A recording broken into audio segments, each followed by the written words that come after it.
Hey. Hey. En sang. Okay. Er det okay, det slukker for musik? Ja, sluk for musik. Så får du bare der. Okay, men er det nu?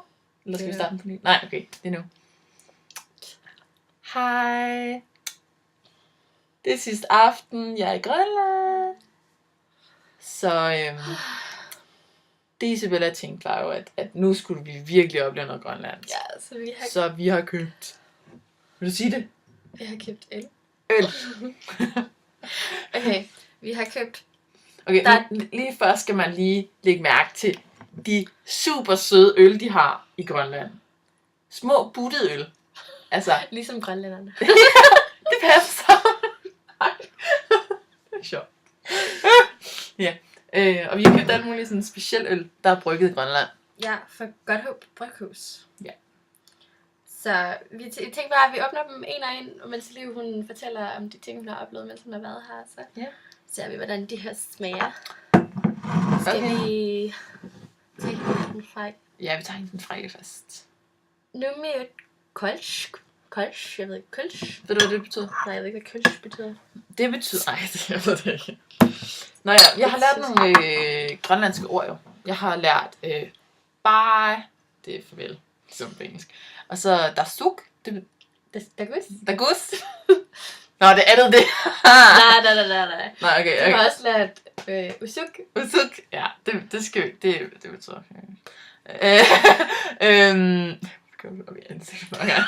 Ikke noget. I hvert fald. Dagus, der betyder vi ses. Og that's pretty much it. Bye! Jeg ved ikke mere. Nej, jeg kan ikke andet. Så jo, jeg lærte at sige et grønlandsk navn. Urilok. Ulak. Det tog også været 2 uger.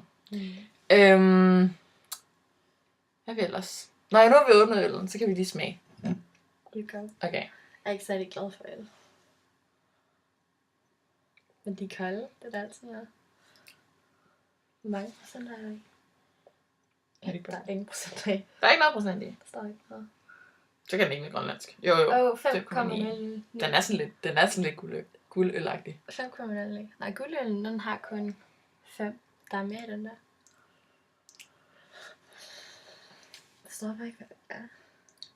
Altså, nu skal vi så sige, at vi drikker aldrig øl. Så vi har ingen idé om, hvad vi snakker om. Men den er mere bitter end Tuborg. Det kan jeg sige. Men jeg synes ellers, det er fint. Det synes jeg vel ikke.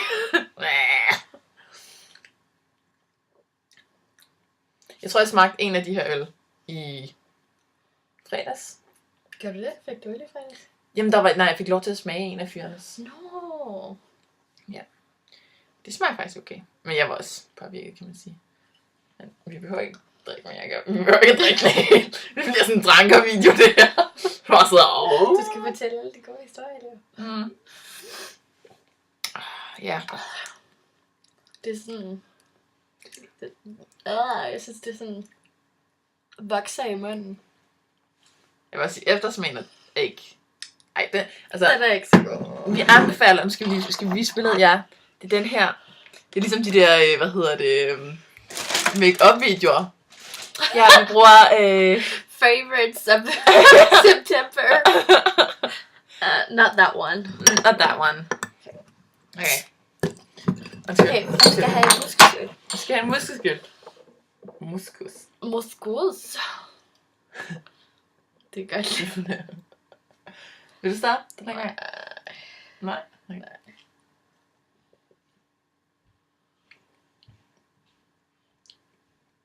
Jeg synes, det smager godt. 7,09. De her øl, det her. Ja. Ej, den smager bedre. Ja, ikke? Det smager sådan faktisk lidt sødt. Nej, ikke sødt. Det smager som om, der er sådan bær i, eller sådan noget. Jeg ved ikke. Hvis man var ølkender, så ville man sige, at der gjorde det et eller andet specielt, eller sådan noget. Men den smager bedre, synes vi. Det har sådan en sjov farve. Så er det flasken.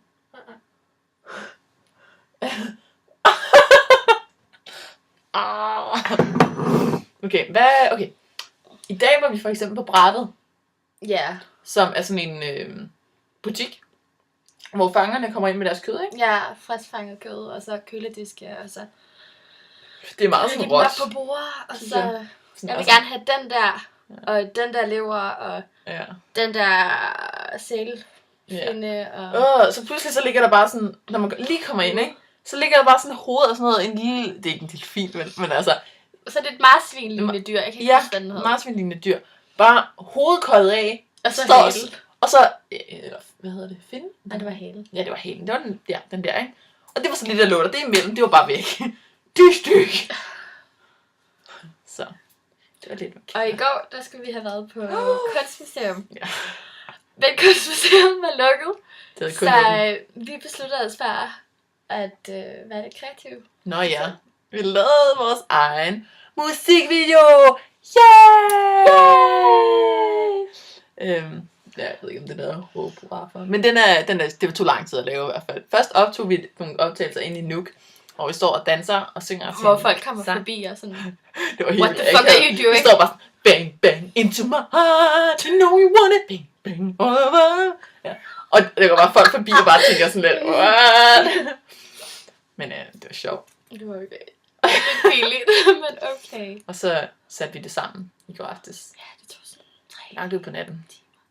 Det tog ikke 3 timer, det tog 5 timer. Det Vi startede kl. 9, og færdig kl. 1. er rigtigt. Så, ja. Ja, Det var ret sjovt faktisk. det var okay. Så i søndags var vi på fisketur! Fandme sammen var på fisketur. Yeah! Jeg føler mig lidt som hende der fra From the Drunk Kitchen. No! Har du set den? Ja. Hun er også bare sådan lidt, man ser hende stå og lave mad, og så lige pludselig bare siger det bare, så siger jeg, ja. Ej, jeg kan godt lide den her. Det smager godt. Man kan vi anbefale. Det var det med, der hedder muskus eller sådan noget. Muskus. Okay, inden vi fortæller om fisketuren, skal vi så åbne en her? Ej, du fortæller bare, så åbner jeg. Fisketur, vi var med Marianne og Nuka. Ja, altså, Han hedder Niels, han hedder Niels. tror jeg. Men Nuka, det betyder det ikke? Det betyder lillebror, Lillebror, til ja. en... Okay, lillebror til en dreng, eller lillesøster til en pige. Ja. Der er sådan, det er meget kompliceret, at lille grønlandske ord. Men i hvert fald, vi var på fisketur sammen med dem. Vi var at sejle. Jeg var stejl i båd. Og vi var ude at sejle i båd. Ja. Vi var ude at sejle i båd. I båd. What? Og først sejlede vi ud til sådan et vandfald, hvor vi kunne komme helt tæt på. Altså, du kunne mærke sådan... Man kunne mærke sprøjtet ned på en, altså vandet. Og hvad? Okay. Jeg kan ikke sige ordet sprøjtet herude. Nej, men hvad hedder det? Og det var virkelig flot. Ja. Og det var bare sådan, og man kunne komme helt tæt på det med båden, ikke? Marvelous. Og så bagefter så sejlede vi videre over til et andet sted, og der parkerede vi så. Sjovt, det gør vi ikke. Det er meget. I hvert fald, vi begyndte at fiske, og vi fik en hel masse torsk. Kæmpe torsk, og jeg fangede den største torsk. Ja, det gjorde jeg faktisk. Nej. Jeg fangede kun en sild. Der. Ej, okay, er det der den næste, vi skal prøve? Ja, den er på, den hedder Iba Whale Ale. Og den, Iba Whale Ale! den passer faktisk også meget godt, fordi prøv at se, de er på hvalfangst. Ja. Så de er også ude at sejle. Det passer meget godt. Den er på 7%. Jeg er fucking fuld af det her. Okay. Do not laugh. Den er særegnet. Så giver du den til mig. Den er sær. Her i stedet. Altså til dig. Wow. Ej, men der var seriøst rigtig mange gange, hvor man havde fat på en virkelig, den er god, ikke hva'? Det er sådan, det smager lidt af øl med dårlig vodka i, eller sådan noget. Ja, og så er der også nogen, der har puttet noget andet i. Dødt menneske eller. Cheese eller sådan noget. Den kan jeg ikke på hatten. Den er langt væk. slem. Den anbefaler vi ikke. Det var med at købe den med hvalfangst. Nej. Den bedste sted er den, hvor der er mest alkohol i. Det kan vi konkludere. Men i hvert fald, der var rigtig mange gange, hvor man fiskede, og man var lige ved at få en stor torsk, og man kunne se den, når man trak Ej, undskyld, man bliver virkelig. Man kunne se den, da man trak den op, og så forsvandt den bare. Og det var, man kunne også se dem. Seriøst, jeg havde på et tidspunkt, hvor den var op af vandet, og så gjorde den lige sådan, whoop, og så kunne man bare se den. Hvad hedder det? Ja, seriøst. Der er sådan en... Aller nederst på, det var sådan nogle snore, fiskesnore, man tog ud, hvor der så var et lod nederst, sådan så det kom ned på bunden. Sådan et stort lad, sådan på den her størrelse. Ja. Og jeg har fået en op, og den sidder fast, og så bider den fandme fiskesnoren over, og sluger det der fucking lod, og svømmer ned. Eller synker ned. Eller synker. Jeg ved ikke lige, hvordan den har det nu. Men den var også virkelig stor. Men, det sagde jeg sikkert. Odin. Ja. Odin. På... Hvor meget er den på? Den er på 5,06. 09 står der. Så er der 9. Ja. Nå. Det er sådan her ud. Okay. Det er til danskeren, det må være din. Ja. Den er Barcelona. Den er også lært. Seriøst, ude i byen, så hvad hedder det? Vi har den anden i hvert fald. Vi har været ude i byen 2 gange. Vi var inde i fredags, var vi inde og se Shaka Loveless. Ja, sidste fredag. Det var okay. Det var... Vi startede faktisk med at stå faktisk rimelig langt op. Så på et eller andet tidspunkt, så var jeg stod i bærst. Jamen, jeg ved ikke lige helt. Altså, der var på et tidspunkt, hvor jeg bare sådan lidt, oh my god, jeg kan røre ham. Eller, det kunne jeg ikke, men altså, jeg kunne næsten... Jeg var påvirket. Men det virkede som om, jeg kunne røre ham. Og det kunne jeg så ikke, da vi sluttede. Der var aller værst. Men i hvert fald, de gange, vi har været i byen, så, så mine venner og dem, vi sådan har været sammen med, de glemmer helt hvad hun hedder. Så de kalder hende bare den der rationale, hvilket betyder den der dansker der, eller den der fremmede der. Fordi man bare kan se på hende, at hun måske ikke lige er født og opvokset i Nuuk. Ja. Så det... Og så noget underligt ved nattelivet i Grønland er jo, at Manhattan, som er den bar, der ligesom er for unge mennesker, eller diskotek, hvad man nu kalder det. Det har du sagt. Det lukker kl. 3. Det sagde vi også. Ja, men altså, det er virkelig underligt. Den her gang kom vi så i byen ved 11-tiden, fordi vi skulle ind, og man skulle betale for at komme ind, fordi der var lidt af Shaka Loveless, og så vi var faktisk i byen i 4 timer. Men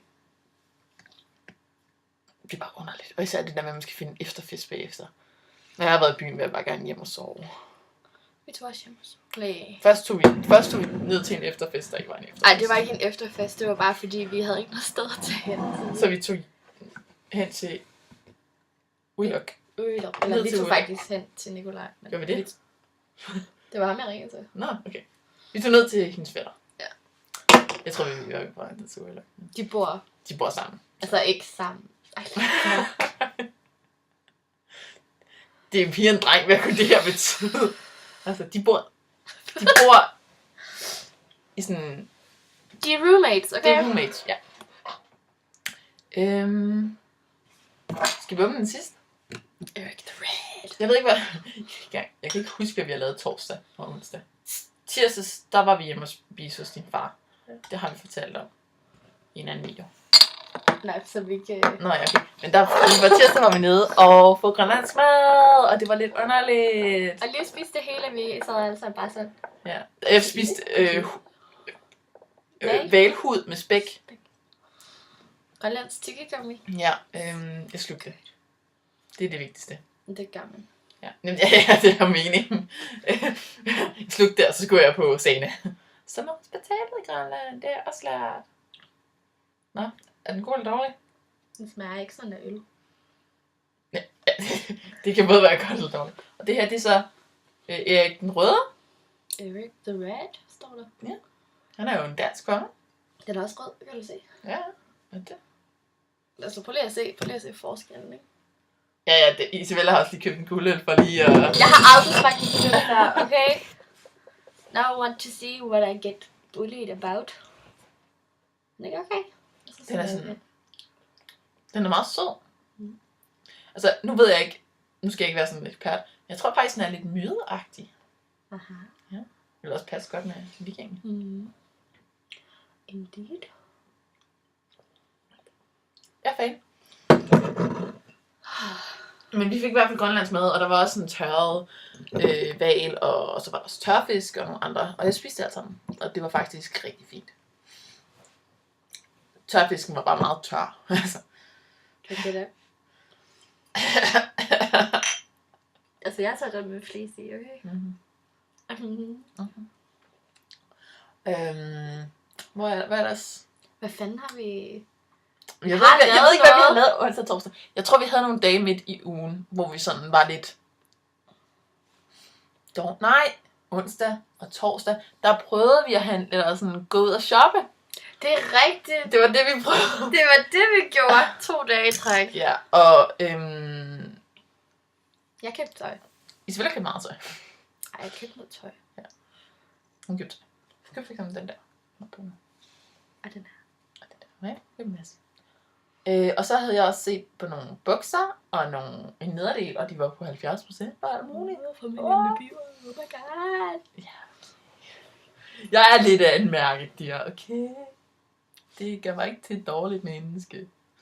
Men i hvert fald, så da jeg havde ikke så mange penge på min konto der, så jeg skulle lige have overført nogle penge og alt sådan noget, og så der kom i dag, så var det væk, så det er nok. Så bruger jeg ikke de penge. Det er meget godt, ja.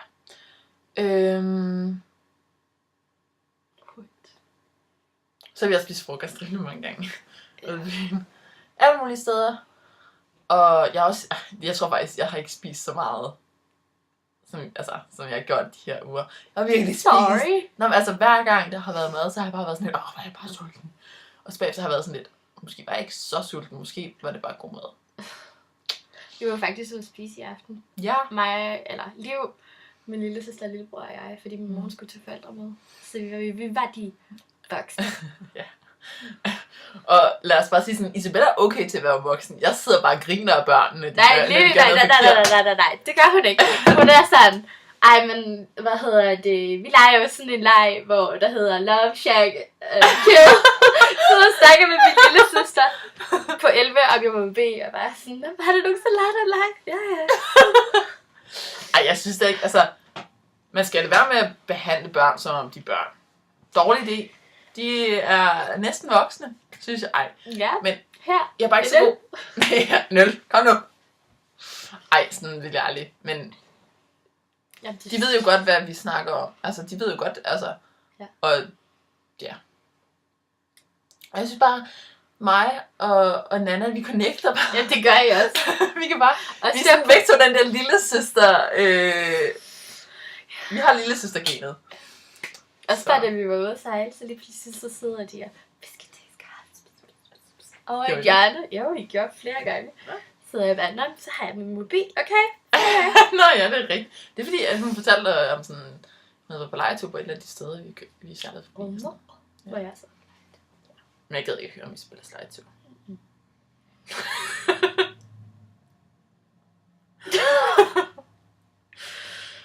Ej. Men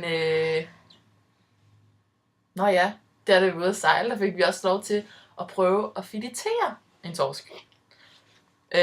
Først så vi, at han gjorde det sådan, du ved ikke, 2-3 gange, 4 gange. Okay.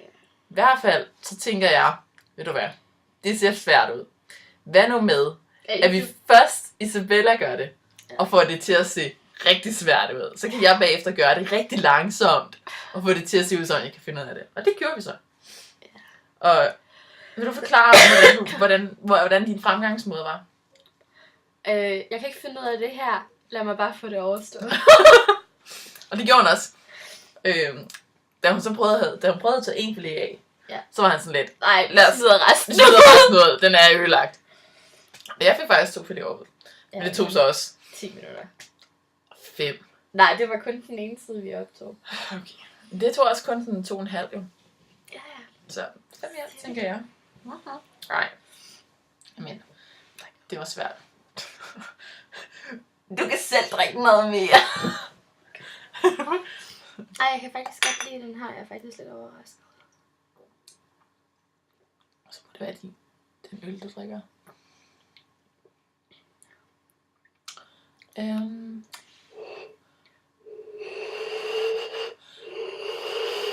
Okay, det er retardo det her. Ja, det er de her små buttede flasker, de er underlige.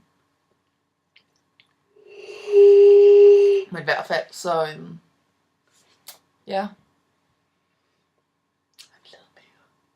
Vi har altså lavet... Vi har lavet en hel masse, og det har været helt vildt godt. Og jeg føler næsten, at nu kan nu er jeg ikke så stor, så nu kan jeg godt finde rundt. Ja, hun kører rundt, og hun Jeg kører kører rundt, og hun kører rundt. Og det har været rigtig hyggeligt, for eksempel i går. Så man er næsten sådan blevet lidt af en del af sådan familien sådan i går, hvor at... Først skulle vi hente Alfred i skole. Først hentede vi Alfred fra skole. Og så skulle vi hente Nana. Nej, prøv lige her. Først hentede vi Alfred fra skole, så var vi hjemme. Og så skulle Isabella til svømning. Eller være svømmetræner. Jeg skulle være svømmetræner, okay? Jeg er blevet svømmetræner. Jeg ved ikke, om jeg har sagt. Jeg er blevet svømmetræner for børn. Jeg skal lære at svømme. Og jeg er rigtig dygtig til det, har jeg fået. Ja. Der er en af forældrene, der sådan har skrevet inde på Ullas Facebook-side. Ej, din datter er så dygtig. Ej, hun er svømmetræner. Ej, det er okay. Jeg kan godt lide det. Det er bare underligt at være en autoritetsfigur. Ja. Nej, lige med mig. Du var ved at fortælle noget. I hvert fald. Først var du så til svømmetræning. Så pludselig, jeg sidder bare sådan og læser, og så pludselig kommer der en dreng op over og sætter sig ved siden af mig. Og så er det Alfred. Altså, lille sproing. Og så sidder jeg og snakker med ham, og så kommer Ulla også. Og så er Isabella færdig, så tager vi hjem. Og der, hvad hedder det? Så laver vi noget aftensmad. Så laver vi aftensmad. Så kommer Alfred hjem, og så spiser han det aftensmad, vi har lavet. Ja, og så spørger Ulla, om vi ikke lige vil hente Nana og en veninde fra svømning, og det gør vi så også, når... Eller der var lidt problemer, fordi der kun var én sko, eller sådan noget af den stil, og så skulle vi finde en anden sko. Den var der. Men, ja. Men det er rigtig dejligt, at man næsten sådan en del af familien. You're welcome anytime. Der er jo billige billetter i november. Aha. Ja. Så 2/3. Jeg burde jo have et job på det tidspunkt. Det ved jeg godt. I know. So it's just all of you guys. Yeah, come to Greenland. I recommend it. Yay! Så hvis jeg sådan skal kort beskrive min tur, nu har vi heller ikke brugt 22 minutter på det, vel? Så har det været rigtig fedt. Vi har både set noget natur, og jeg har oplevet Nuuk, både om dagen og om natten. Jeg har snakket med en masse dejlige mennesker, både Isabellas familie, og der er rigtig meget i hendes familie nu. Vi sad lige og spiste frokost sammen med Ulla i dag, og så var sådan, det der familie, det der familie, det der familie, det der familie. Og jeg har også mødt en masse af Isabellas venner, som også er rigtig søde. Så jeg har købt en trøje med et grønlandsflag på. Det har jeg også fået af den her tur. Så det har bare været dejligt at se Isabella.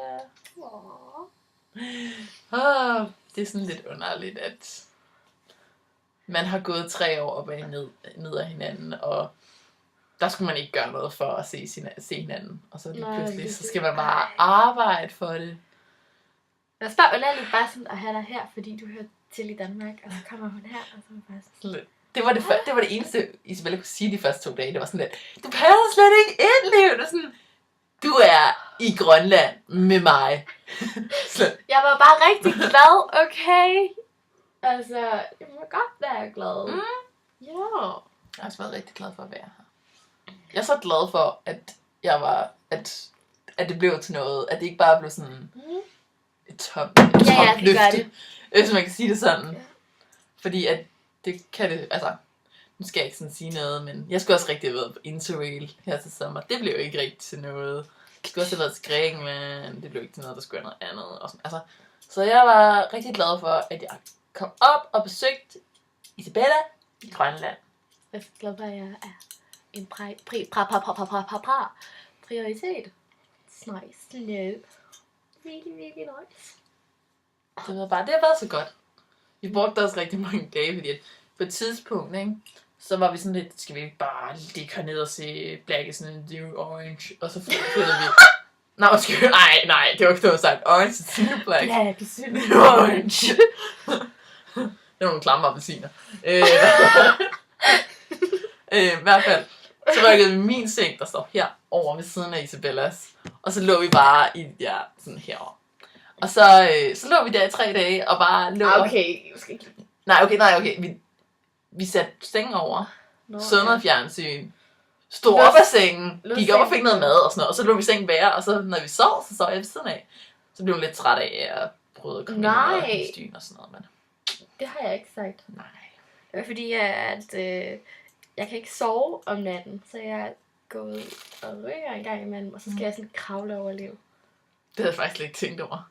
Men jeg har ikke lagt mærke til det. Nej, men til gengæld så har hun snakket rigtig, rigtig meget i søvn. Skoene skal hænge i skabet! Skoene skal hænge i skabet! Skoene skal hænge i skabet! Ja. Okay, Liv. Okay, Liv.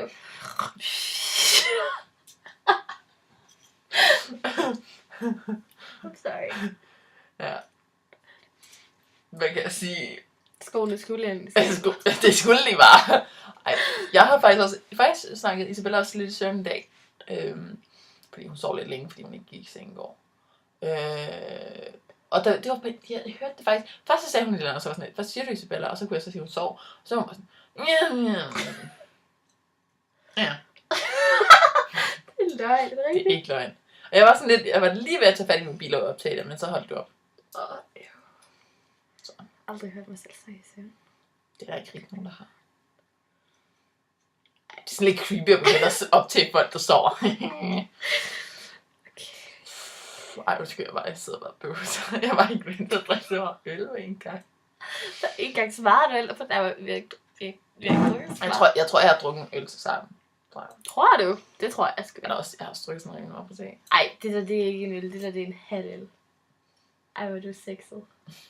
So sexy. Ej, skal vi lige åbne den her?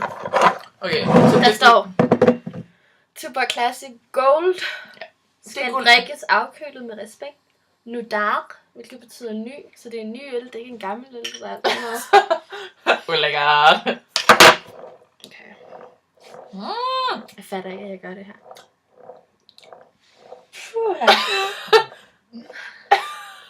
Væk fra kameraet. Ja.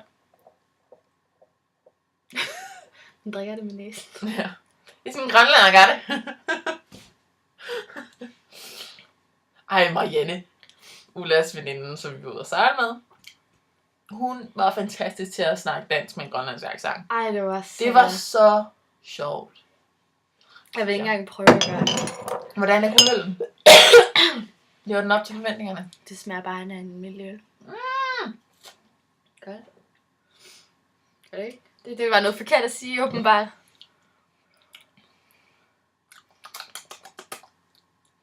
Okay.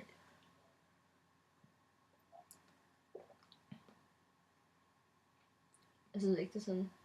Jeg synes faktisk, den har en frisk og sådan fyldig pilsnersmag. Jo, men den er ikke sådan... Den er ikke sådan...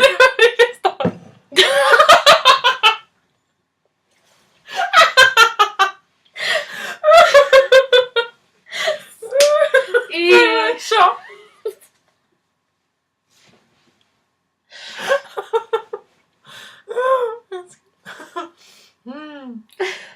Det synes jeg er sjovt. Okay. Ja, jeg er klar igen. Jeg tror ikke... Yep. Det lød næsten som, jeg vidste noget om det der. Ja, jeg tror også bare sådan lige sådan. I almost forgot. A dog speaking Danish says "vov."